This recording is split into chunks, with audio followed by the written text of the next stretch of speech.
So Mark 15, beginning at verse 24. And they crucified him and divided his garments among them, casting lots for them to decide what each should take. And it was the third hour when they crucified him. And the inscription of the charge against him read, "The King of the Jews."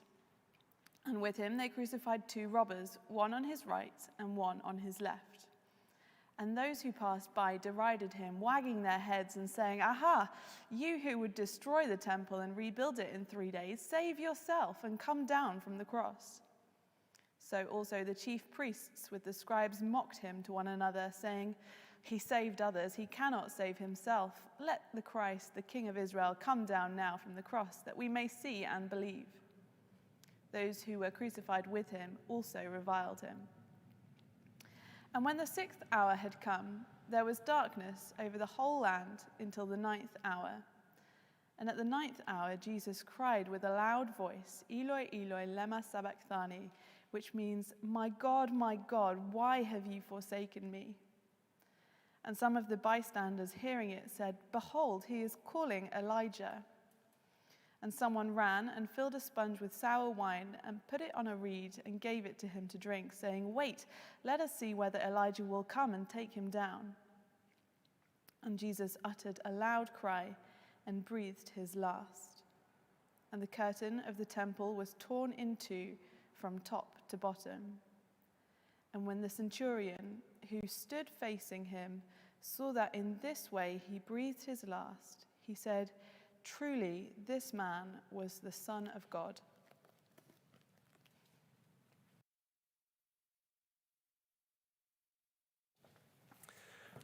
Well, what is so good about Good Friday? I mean, apart from the day off work, hopefully, the festivities, the hot cross buns, which are a favourite in my household year round, why do they call the day itself good? How could the death of Jesus on a cross, which those buns point to, be a good thing? To many, the cross seems tragic, the waste of an aspiring young leader. To many, it seems irrelevant. It's 2,000 years ago. What good could it be to us today? To many, the cross seems barbaric. Crucifixion was a horrible way to die. And for sure, on the surface, Mark's account of the cross, which we just heard, is painful to read, but dig a little deeper, and Mark shows us that Jesus' death is actually the most wonderful thing in all of human history. To see that, we're going to focus on verses 33 to 39 of Mark 15 to reflect on the two cries of Jesus as he hangs on the cross. The first, a cry of suffering, the second, a cry of death. And through the pain and the sorrow, I hope that we'll see how that first Good Friday 2,000 years ago really was good. So first, you'll see on the handout on the reverse of the sheet, Jesus suffers facing God's judgment. God's judgment is what is signified by the darkness in verse 33, if you have a look down there. When the 6th hour had come, there was darkness over the whole land until the 9th hour. Now, I don't know if you've ever seen an eclipse. I remember lots of hype about the so-called total eclipse of 1999 in the UK. I was on holiday with my family and some guy had flogged us those flimsy little eclipse glasses, and we were all out waiting for the moment when the sun was supposed to be blocked out for a few minutes. I don't know if you remember this and you had the same experience, but for me it was a massive anticlimax. I don't really remember anything of note changing at all. It turns out a few clouds were enough to basically obscure it. Well, that is very different from what is going on here in this account. What we've just read about is a supernatural event. There was a proper darkness over the whole land that lasted for 3 hours. From the 6th hour, that's 12 noon, to 3 p.m., normally the brightest time of the day. I mean, can you imagine how eerie that would have been? If it were today, we would be in pitch darkness right now. Suddenly the sun with its heat just disappears, and we're left in this sort of cold, chilling darkness. And it was a foretaste that day of Judgment Day. A couple of chapters earlier in Mark's Gospel, Jesus speaks of the final judgment as a day when the sun will be darkened as God rightly punishes wrongdoing. Well, here was a preview of that final day. Part of God's judgment was being visibly poured out in advance. And on who? Well, remarkably, on Jesus. Jesus is facing God's wrath. We see that in verse 34. It's directed at him. At the 9th hour, Jesus cried out with a loud voice, "Eloi, Eloi, lema sabachthani," which means, my God, why have you forsaken me?" See, Jesus was experiencing being forsaken by his Father. He was bearing the full force of God's holy displeasure. And this is really shocking. It's shocking because two things are repeatedly stressed in chapter 15, in the verses just before this account. Jesus is innocent, and Jesus is God's king. Jesus is innocent. His enemies had accused him again and again, but they had failed to convict him of any wrongdoing. Pilate gets exasperated with them, says, "Why? What evil has he done?" Jesus is innocent, but also Jesus is God's king. His claim to be the king was the only thing that they could charge him with in the end. And the irony builds throughout the chapter as the soldiers give him this crown of thorns and kneel before him, mocking, "Hail, King of the Jews." Even the inscription above his cross reads, "The King of the Jews." So on one hand, this is so shocking. God's innocent king is the one suffering. And yet, on the other hand, it shouldn't be that shocking because all of this had been planned out beforehand. Jesus himself had predicted 3 times his arrest, his suffering, his crucifixion. And now, as he cries out, my God, why have you forsaken me?" he is also actually quoting from the Old Testament, from Psalm 22. It's a song written by the Old Testament's greatest king, King David. Because what Jesus is doing here is also reminding us that suffering is actually a confirming hallmark of God's true king. I'll read a few verses from Psalm 22 and just notice how King David's suffering foreshadows even the smallest details of what's happening to his descendant, Jesus, here. Psalm 22, "All my bones are out of joint. My strength is dried up. My tongue sticks to my jaws. You lay me in the dust of death. For a company of evildoers encircles me. They have pierced my hands and feet. They stare and gloat over me. They divide my garments among them. And for my clothing they cast lots." You see, the cross was always the plan for God's true king. There is no mistake here or tragedy. This royal pattern had been laid out long ago by David. This is what makes Jesus truly kingly in God's eyes. God's true king had to suffer in this way.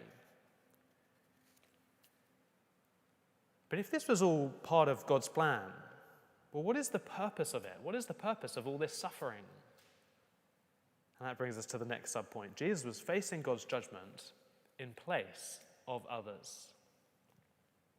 Jesus explained this back in chapter 10 of Mark as he described his mission. He said that he came to give his life as a ransom for many.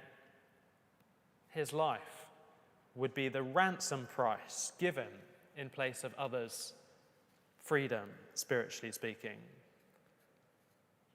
And the stress on Jesus' innocence in this chapter reminds us of this, that he is clearly not suffering for any sin of his own. He must be paying this ransom in place of others.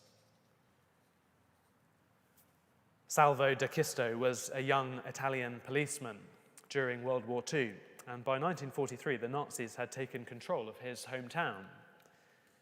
Well, one morning, Salvo saw a group of feared SS soldiers approaching, and a Nazi officer came straight up to Salvo, accusing his village of a nearby explosion which had killed a Nazi soldier.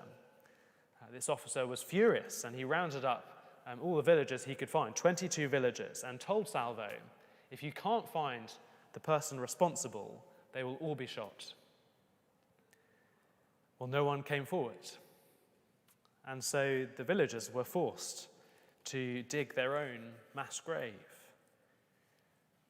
But seeing the judgment was about to fall, Salvo stepped forward and spoke up. Even though he was actually totally innocent, he took the blame, saying that he had caused that explosion and had acted completely alone. He stressed that the others should be let go. See, those villagers had this sentence hanging over them, but Salvo redirected it onto himself. He acted as a substitute and faced the firing squad alone. He took the punishment in their place to save them. And that is what Jesus did as he hung in the darkness. He was redirecting the sentence that hangs over sinful people like you and me onto himself. Even though he was totally innocent, Jesus willingly faced God's judgment in place of others. And there are hints of this substitution if you read the rest of this chapter. We are told of Barabbas. You may know the story, the guilty criminal whose life sentence is inexplicably redirected onto Jesus. I mean, imagine how Barabbas would have felt sitting in the prison when he heard that he was being set free instead of Jesus. And imagine him watching just a few hours later as Jesus hung on the cross.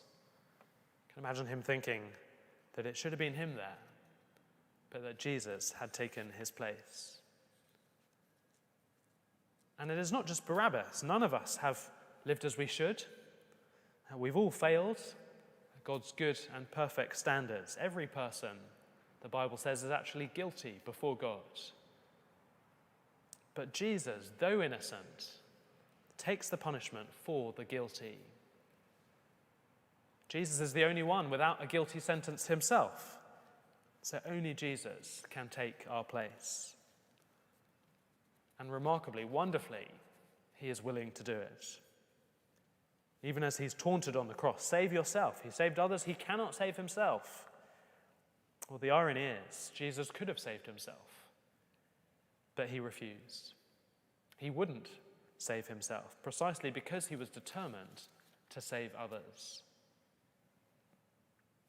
And so Jesus stayed on that cross, and he faced God's judgment. He suffered. And if you're a Christian, you have the privilege of saying that he did that for you. As the song goes, it was my sin that held him there until it was accomplished. His dying breath has brought me life.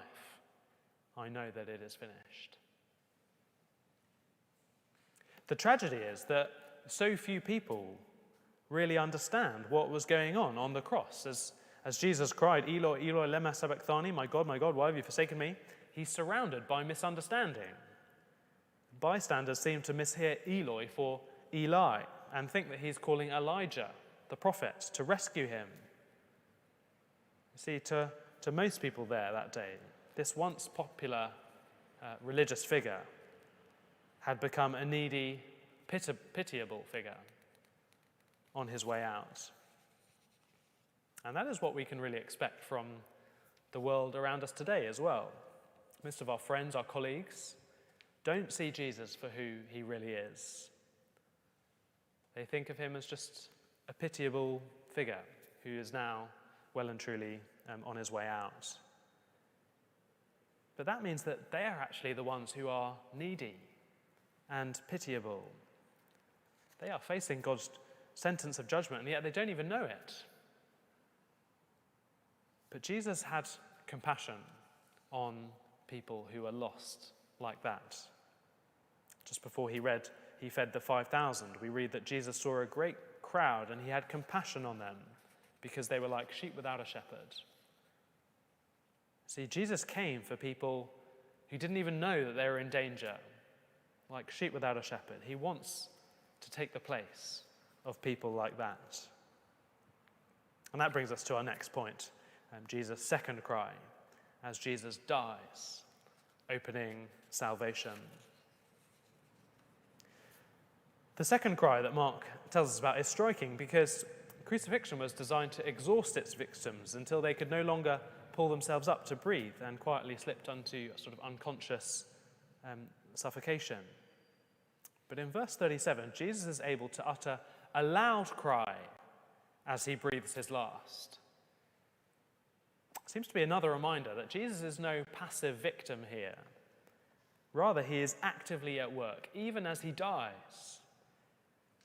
That he's there on his own terms, achieving salvation, keeping his word, just as he'd promised.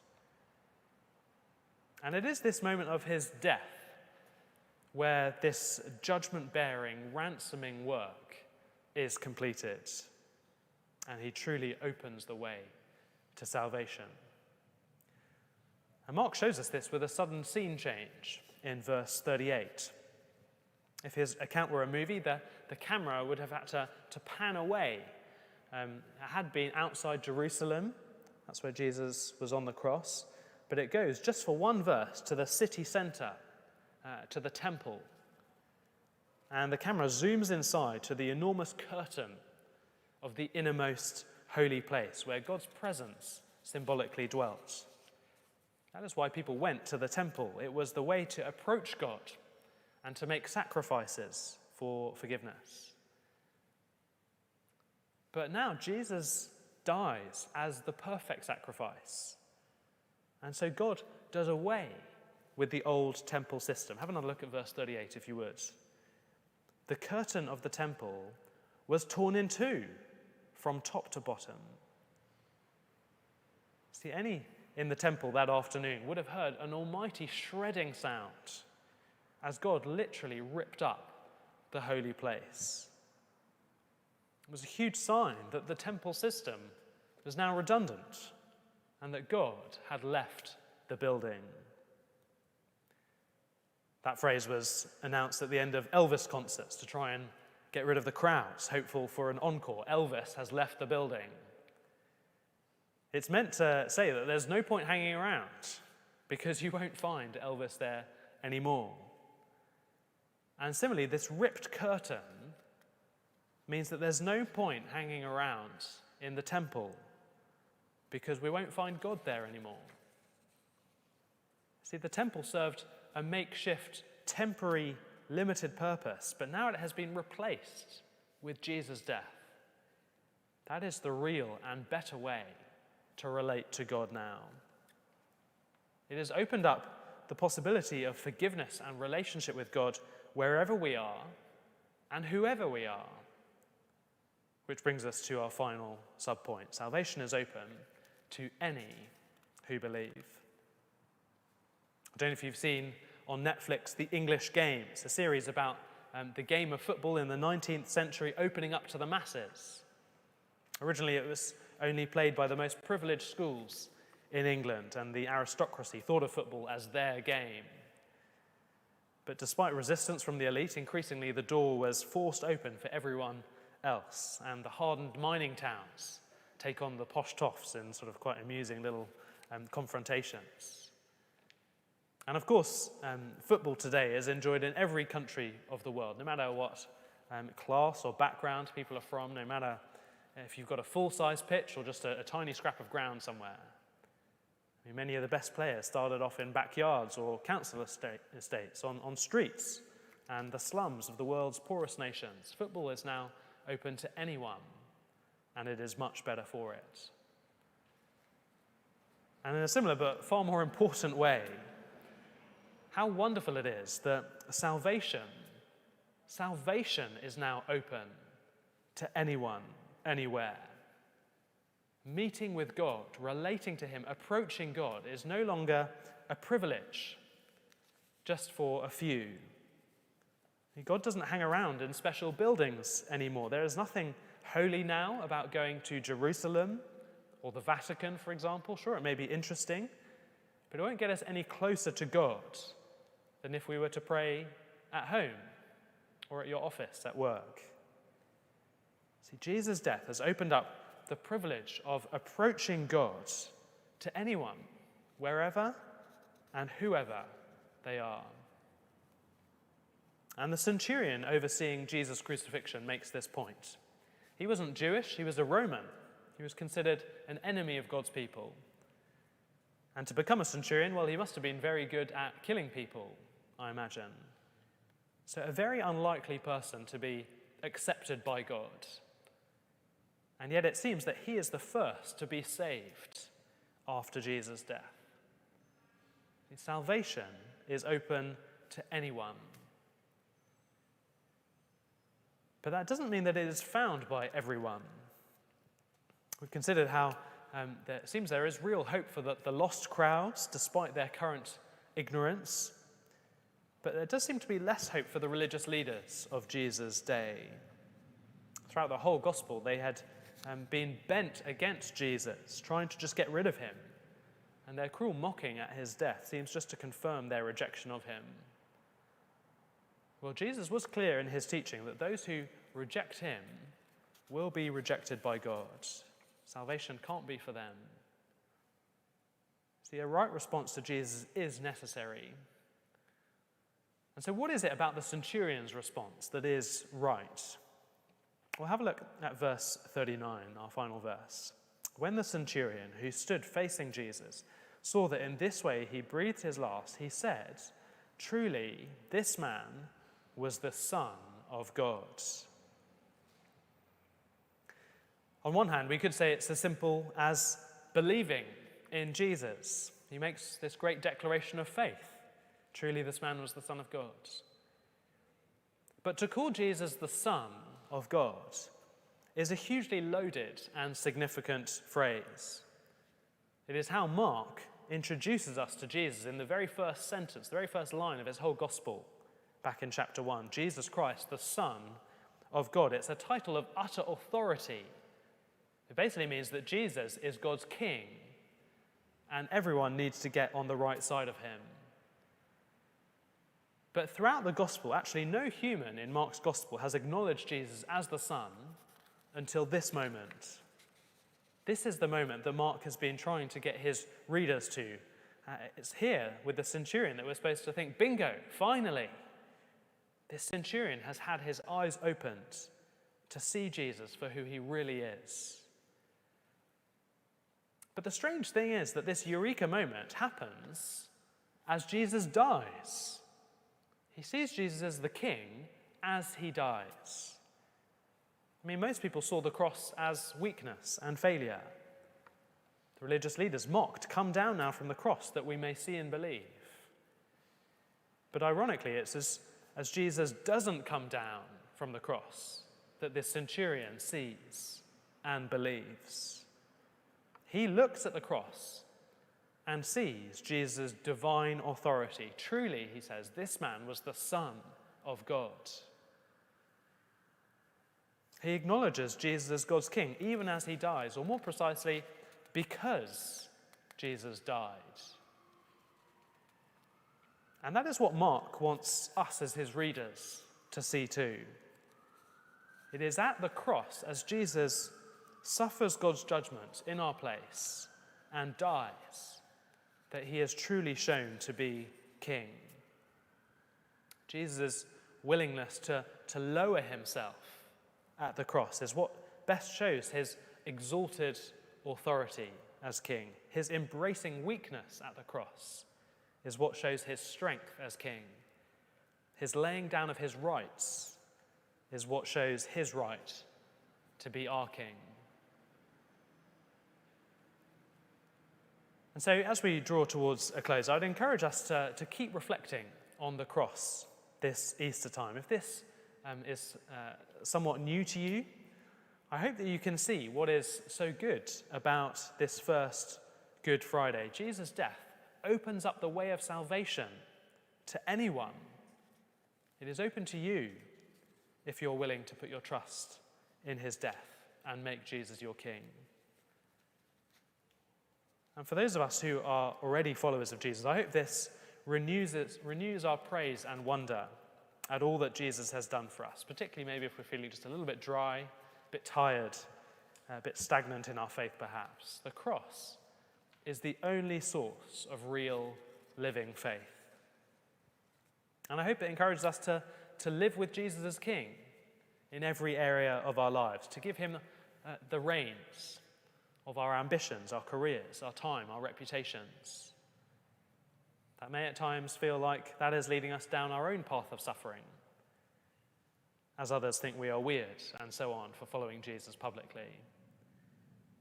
But as we look to Jesus' sacrifice, we are reminded that it is worth sacrificing anything for him, for all that he has done for us.